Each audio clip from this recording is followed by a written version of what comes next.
बोलो एकादशी मैया की जय। बोलो विष्णु भगवान की जय। बोलो श्री कृष्ण भगवान की जय। आज एकादशी व्रत कथा का 11वां अध्याय वैशाख कृष्ण बरूथनी एकादशी। मैं अनिल गुप्ता आप सभी भक्तजनों को एकादशी व्रत कथा का पावन श्रवण करा रहा हूँ। स्वयं इस कथा का वाचन कर रहा हूँ। अभी तक आपने 10वें अध्याय तक का वाचन सुना होगा। भक्तिपूर्वक आपने उसका अनुसरण किया होगा।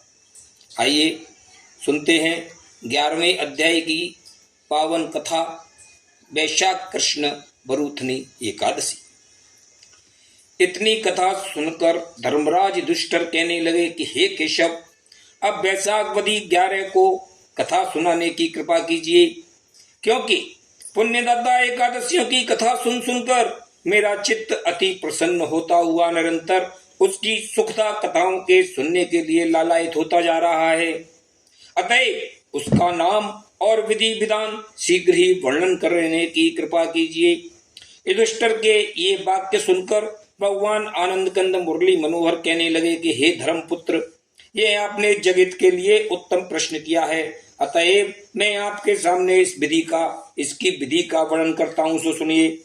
वैशाख कृष्ण एकादशी का नाम बरूथनी एकादशी है और यह सभी प्रकार के सुखों को प्रदान करती हुई विशेषकर स्त्रियों को सौभाग्य को देने वाली हुआ करती है। हे राजन, इसके नाम से ही पाप और कष्ट भयभीत होकर कांपते हुए भाग जाया करते हैं।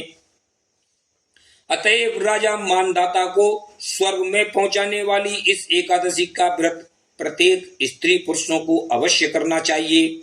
इतनी कथा सुनकर भगवान मुरली मनोहर ने कहा कि हे राजन, यह एकादशी महापापों का नाश करने वाली, व्रत करने वालों के समस्त कष्टों को हर प्रकार की भय बाधा हरने वाली है। हे राजन, घोड़े के दान से हाथी का, हाथी के दान से भूमि का और भूमि के दान से तिलों के दान से स्वर्ण का और स्वर्ण के दान से अन्न का दान सबश्रेष्ठ है, क्योंकि अन्य प्राणियों का जीवन दाता होता है। अतएव अन्न का दान अवश्य करना चाहिए। हे धर्मपुत्र, विद्वानों ने कन्या के दान के भी अन्न के दान समान ही कहा है। विष्णु भगवान का कथन है कि कन्या का दान अन्न के समान है और विद्या का दान दोनों से बढ़कर है। हे राजन, यद्यपि उपयुक्त दान सभी श्रेष्ठ कहे गए हैं, परंतु बरूथनी एकादशी का व्रत करने वाला सभी प्रकार के दानियों से बढ़कर कहा गया है। इसीलिए मनुष्य को अन्न का, विद्या का अथवा कन्या का दान अवश्य करना चाहिए। कहा भी है, धन्य पुरुष वे जगत में करें अन्न का दान, कन्या करते दान जो वे भी पुरुष महान। वे भी पुरुष महान लोक दोनों को पाते, जग में सब सुख लिए नरोत्तम नाम धराते। हर नारायण कहें द्रव्य कन्या का खावे, पड़े नरक में जाए जन्म बिल्ली का पावे।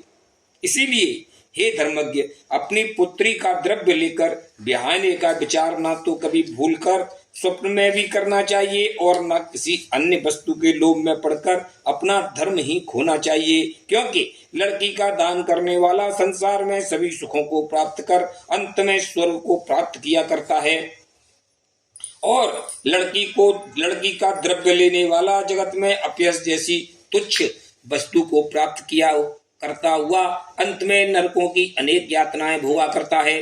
इसीलिए बुद्धिमान पुरुष को कभी भी कन्या का पैसा न लेकर श्रद्धानुसार उसे किसी श्रेष्ठ लड़के को दान कर देना चाहिए।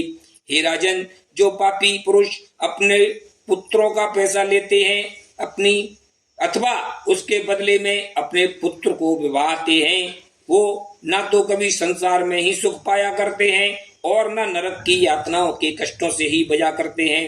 अतएव पुत्री के पैसे से सदैव बचते हुए धर्म पूर्वक जीवन व्यतीत बिताना चाहिए।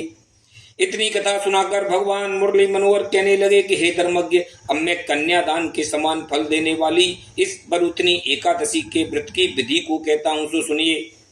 हे राजन, व्रत करने वाले को मांस, मसूर, चना, कहू, कोला, शहद, हिंसा, दूसरे का अन्न, बार बार भोजन, कांसी के पत्र में भोजन, पात्र में भोजन और स्त्री प्रसंग, ये 10 वस्तुएं 10वीं के दिन त्याग देनी चाहिए तथा जुआ खेलना, सोना, पान खाना, दंत धाव न करना, चुगली, भोजन, क्रोध, मिथ्या बोलना, नीचों से बातचीत, अहंकार और हिंसा का एकादशी को त्याग कर देना चाहिए एवं कांसी के पात्र में भोजन, मांस, मशहूर, हिंसा, शहद, व्यायाम, मिथ्या भाषण, अधिक भोजन, मैथुन, छोर कर्म, पराया अन्न और तेल मर्दन, इनका द्वादशी को त्याग कर देना चाहिए।